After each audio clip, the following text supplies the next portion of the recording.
High, আমি পিয়ালি। আচ্ছা, আগে বলো কে লতি খেতে ভালোবাসো আর কে শুটকি মাছ খেতে ভালোবাসো? দুটো জিনিসই তো আমার খুব পছন্দের।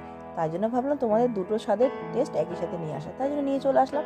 তো যাই হোক, ভালো করে শুটকি মাছটাকে ভালো করে ধুয়ে কড়া করে ভেজে নিয়েছিলাম। এদিকে পেঁয়াজ কুচি, লঙ্কা কুচি, ক্যাপসিকাম কুচি, রসুন কুচি, আদা, লঙ্কা আর রসুনের দিয়ে একটা পেস্ট বানিয়ে নিয়েছিলাম।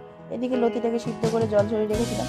তারপরে কড়াইতে শুকনো লঙ্কা আর কালো জিরে ফোড়ন দিয়ে কিছুটা আলু, পেঁয়াজটা বেশি করে দিতে হবে, ক্যাপসিকাম কুচি, টমেটো কুচি সব দিয়ে কিছুক্ষণ ধরে ভাজা ভাজা করে তারপর তোমার লতিটা দিয়ে দিয়েছিলাম। লতিটা দিয়ে আর যে বেটে রাখা মশলাটাও দিয়ে দিতে হবে। আর জানো তো সবাই হলুদ, নুন আর লঙ্কা গুঁড়ো সব দিয়ে দিতে হবে, তাছাড়া তো রান্না হবে না। আর লতিটা ভালো করে দিয়ে ভাজা ভাজা করে আর যে ভেজে রাখা শুটকি মাছটা দিয়ে কিছুক্ষণ অল্প পরিমাণ জল দিয়ে তারপরে মজিয়ে মোটামুটি 15-20 মিনিট ধরে রান্না করলেই তোমাদের রেডি হয়ে যাবে কিন্তু লতি আলু শুটকি। তো তোমাদের কিরকম লাগলো প্লিজ কমেন্ট বক্সে জানাবে। আমার তো ভীষণ ভালো লাগলো।